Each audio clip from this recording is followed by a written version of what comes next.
some cloth cookie. Yeah. All right. Well, whatever. I mean, naked's okay at this point because it doesn't give you any benefit. I will say. So before we go into the build here, Charles Martel, Tier 6 French heavy cruiser armed with 203 millimeter guns, nice guns, comfortable guns to use. The one thing that I will say is, um, she actually can, and I've done this before. She can bounce 406 millimeter shells because of what they call spaced armor. The shells, if they hit the right part of the midsection of his ship, the Charles Martel, uh, typically go through one auto bounce check. But for the French cruisers, they actually go through two because there's two separate plates of armor. Um, so it says, did I hit the first one? Yes or no? And then you got the spaced armor check. And because of that, I've actually tanked an awful lot of battleship shells, American battleship shells, in ranked with the Charles Martel. It was freaking hilarious to do. So if you're good at angling and baiting and turning in when you get shot at, you can absolutely bounce a lot of shells. She's got main battery reload booster, 9 kilometer torpedoes. She's fast. She's got the engine boost. All around, a fantastic line of ships. Even to this day, I think that they've survived power creep quite nicely. Power for friendships of having no armor, making it having more armor, right? Well, I mean, hey, somehow they make it work, right? So, first thing I notice, it looks like you're grinding up the tech tree line, and you do not have the B-hull or the firing range upgrade. Now, honestly, between these two, the B-hull is very important. Let me pull up your maneuverability, 11 seconds, and your survivability, which is 31,000 hit points. As soon as you go to the B-hull, you gain almost a little bit over 7,000 hit points, and your rudder shift also changes quite a bit. So I saw that you went and you upgraded the guns first. Personally, I would upgrade the hull first, then the guns, then the range, in that order. Now, this is Oh, a brawl, so you're doing this in brawls. Makes perfect sense. No problem there at all. But you definitely want to prioritize getting the B hull next. always hull first on every single ship. There's Yes, no exception. absolutely. At least Uh, not to my knowledge.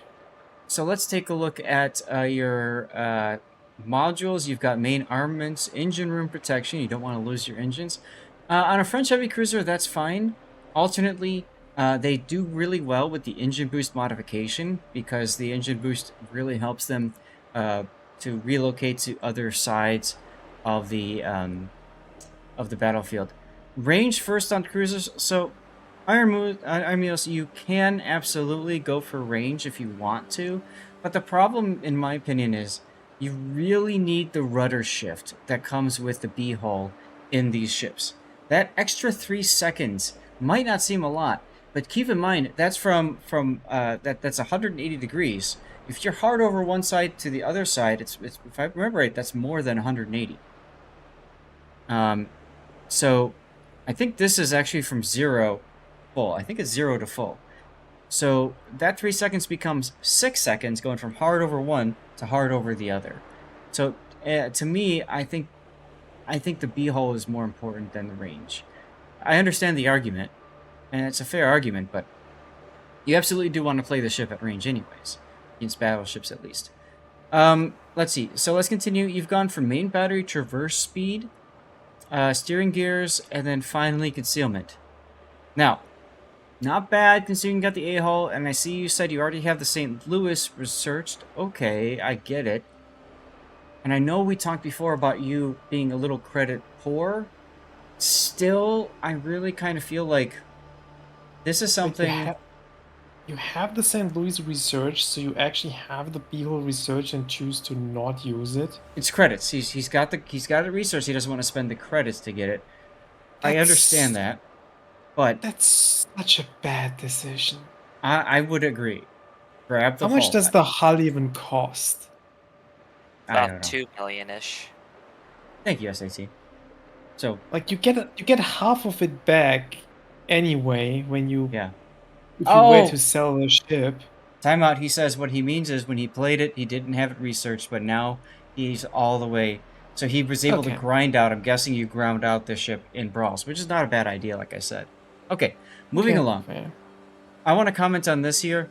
I don't know that you need turret traverse. I really feel like aiming system is going to be better for you. This is Brawl, so Brawl specific. Turret traverse is fine. But in a random battle, aiming systems is where it's at because most of the time you're playing far back and that extra turret traverse doesn't matter. It's like 25 seconds base, I think, on the Charles Martel, Which is which is actually pretty fast. Or decent. Right, Also, so for 2 or 3s, this is pretty good. if we were to change that to aiming systems, it's 22.4 seconds with Grease the Gears as a captain skill. So, which we're going to talk about in a second. I wouldn't go first. But anyways, I agree. It's especially if you're playing at maximum range, you don't need the turret traverse. Steering gears. Steering gears is, in my opinion, up to how the player plays the ship. Brawls, I get it. Steering gears is important. If you're going to play randoms, especially long range, you're probably going to get more mileage out of propulsion mod if you understand the importance of the ability of stopping and going forward. In other words, when you hit your dodging, you're not just dodging with turning, you're also dodging by forward and backward. Okay? So if you're good at that, propulsion. If you really suck at that and you're always sailing around at full speed, propulsion's not going to help you that much. Steering gears is going to be your better option. I like the combination of prop mod plus steering gears in the 5th slot. This is something else I was going to mention. Yes, you could always do steering gears modification too. You lose concealment. You lose also with that the dispersion of shells fired against you. But what do you gain? You gain a great amount of rudder shift time, and your steering gears are repaired a lot quicker. That second part, in my opinion, is really important, especially on French cruisers, because you lose your rudder a lot in these things. Yeah, rudder and engine is very, very fragile on these ships. Especially you play them usually in a kiting position, Right, which means you're much more likely to get hit in the stern in the first place, and that's where right. the engine and the rudder sit. So So that puts you at about 8.25 seconds rudder shift. You go to the B hull, and that should bring you to a very comfortable, 5.9 second. For me, when I play cruisers, I want under 10-second rudder shift. Under 10 is my goal. Anything below that is gravy. Destroyers, I want under 5.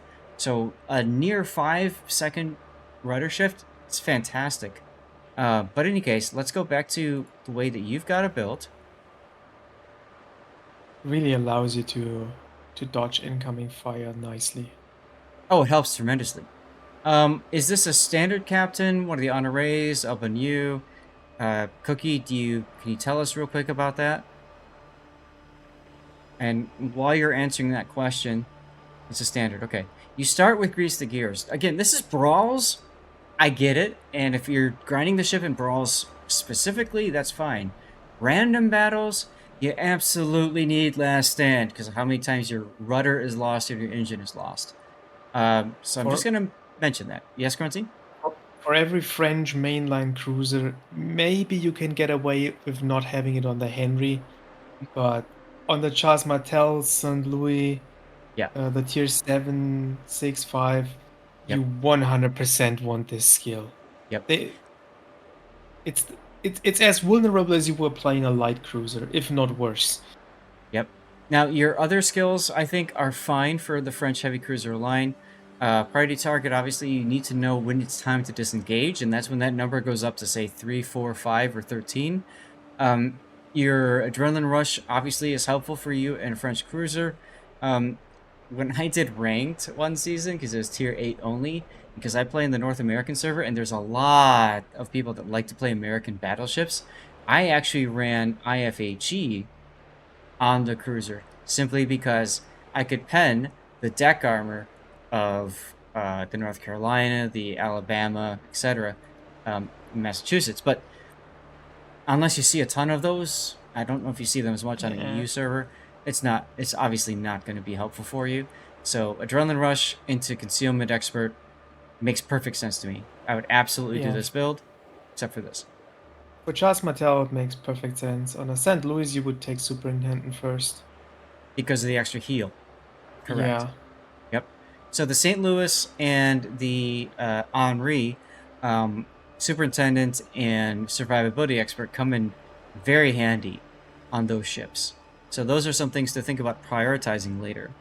You see a lot of German cruisers on EU. Okay. So, right. Okay. And I'm sure a lot of German battleships too.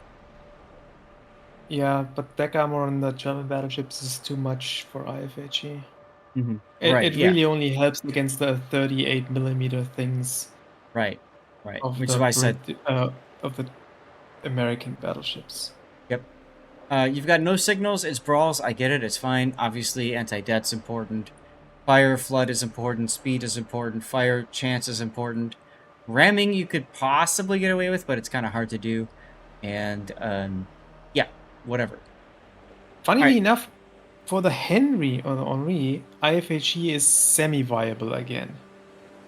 Because of the 240s, and with IFHE they pen 50mm armor. Right. Right. It's still costly though. Would probably not do it. I would agree. It's only useful for very niche applications, like certain matchups in competitive. Right. Yep. Back in time, Henry of IFHE has the Moskva counter. I remember. I do too. That, and then later became the Venezia or the Hindenburg. In Season 1 of Clan Battles was the Hindenburg. So, and then the Hindenburg got nerfed. Oof. So this is a Brawl.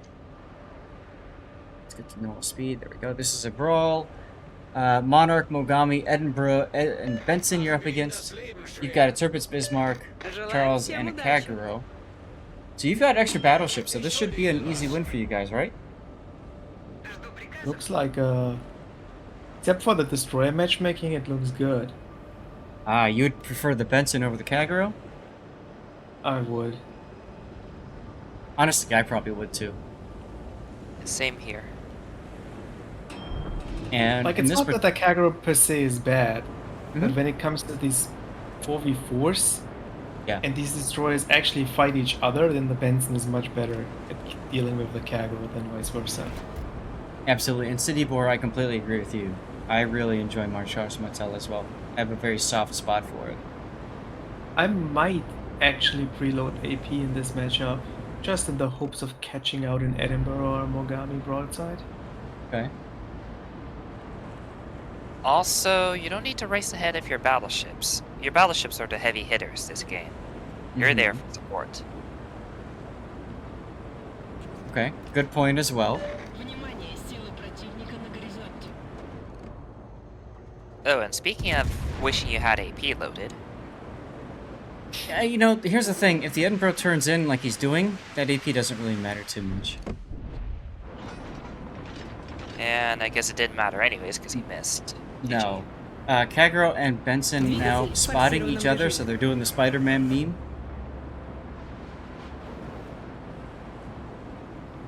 Oh, the shells overhead. You probably know from which ship they are. Yep. Edinburgh's broadside, I might switch to AP. Next song after this is for me and my dirty water. Well, thank you, City Boy. Yeah, AP would have been nice. Yeah, there's no point in using HE here. Like, Benson is never going to come out of this hidey hole. Yeah. And for that matter, neither will Kagero. So the nice thing is they're going to hold both caps. They're going to prevent cap progress. What that also means is it's up to your team to defeat their ships. And you can see the Mogami is going for it. Changing to AP now, okay. Also, from this location, you've basically pinned yourself. Like, you just ran behind the island, now you're waiting for them to make a mistake. If you went over to the 8 or 9 line, you can easily keep applying pressure to 3 of their ships. Yes. So one of the most important things about the Charles Martel, which makes it difficult to play in Brawls, is you don't want to be in the middle and you don't want to be stopped. You want to be out on the side, you want to be at max speed. I would much rather see you playing this ship right now at Echo 10, Echo 9, right? Playing around this island here with the ability to go dark if you need to, disengage. You've got the ability to go full speed, all that, and you're farming stuff at range. Instead, you're in the middle, you're backing up, you've got a Monarch ahead of you, which isn't the biggest of problems. If you're lucky, the Mogami and the Edinburgh are going to give you broadside with your AP loaded. You will absolutely dumpster them. Let's find out. Also, you were hydroed here. Look, shooting out these torps to this side, I would have just held them. Yeah, this robs you of... Like, this position robs you of all of the French cruiser advantages. Right, but, hey, Edinburgh is doing exactly what you need him to do. I might look at the Mogami now. Never mind, you've got your Tirpitz just taking care of him. I would have dealt with Mogami first, just because... Yeah, it's the immediate threat. And you get a double strike right there. Now you can absolutely switch back to HE. The Monarch is the only battleship in this game on their team. So as long as you keep your bow mostly pointed towards him, you're fine. You lost your CAG though. Oof. Why would I care about the enemy Benson though? Just go for the Monarch. I would 100% do that. Could definitely just go for a drive-by here. But at the same time, you've got two battleships. I understand the idea of letting them do the job for you because, you know, if you care mostly about the win, that's what it matters.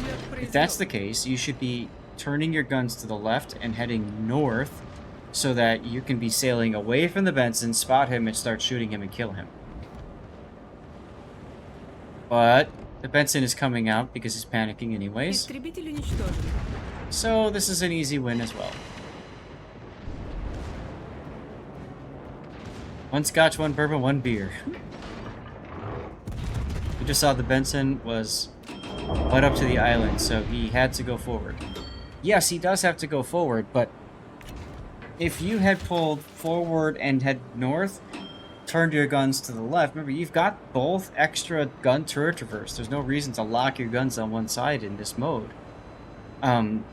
You would have been able to just keep sailing around and probably killing the Benson. Ironically enough, the Tirpitz is about to lose to the Monarch because of the Benson torpedoes. He does get the Benson though. Yep, the Monarch killed. There's nothing left that they can do. Just barely missed. Well, make sure to compliment the enemy Edinburgh. Yeah. We donated some sets now. Absolutely did. I really hated what both destroyers were doing this game. Like, they just... Oh, there's an island in the middle of the cap. Gonna charge it and sit behind it and see what happens. Yeah, but you know what? Honestly, I would much rather have that happen because now I know where their destroyer is. And I know my destroyer won't go get himself killed for free at the same time. I mean the Kagro got himself killed basically for free. I would disagree because he was there for a long time, spotted the Benson for a long time, and essentially the two of them canceled each other out for quite some time. Yes, I get it that he eventually died to the Mogami, but by that point, it doesn't matter because everything's already spotted there. What I'm talking about dying for free or whatever is literally going into the middle of a cap someplace, getting spotted, shooting their guns, and then gone. You know? So... Yeah, I mean, it's just my general idea. Like, you're a torpedo destroyer and you're going right in the middle of the cap there, sitting behind an island with having nothing to torp. Like, it's the wrong destroyer to do that. I mean, hey, it's wrong for the player. It's wrong overall, but it makes sure you're playing a 3v3. And correct. Honestly, I would prefer that. I guess. Exactly that. Especially if it's one destroyer on one destroyer. That's perfectly fine. Spence, congratulations on your drop, dude. Thank you for watching the channel, getting your drop, hanging out. Look at that, very nicely done first place on this replay. I like it. Yeah, good. But in general, like, I agree with Seth. I would have been over to the other side of the map. Like, in general, the French destroyers, you don't want to restrict yourself in movement. Like you said, literally between 3 islands, which greatly. You want to be open water in those cruisers where you have room to maneuver and dodge, and you're robbing yourself of that possibility by going in this tight area. You played this more like it was a hipper than a Charles Martel. Even then, I wouldn't go there as a hipper. I mean, if you want to go full on brawling, but if you could have gone there as a hipper, but then as a hipper you just go and like really take the brawl to the monarch, right? Right, with your Hydro 6 Storm, your Hydro Blazing, etc., etc. SAT, you were going to say something? Right. Yep. Well, not really. It's pretty much what you would do as a hipper, not as a Martel. Yeah. Either way, that was a fun game to start us off on for our replay analysis portion of the stream. So, Cookie, thank you for your support as always and sending that one in. That was a pretty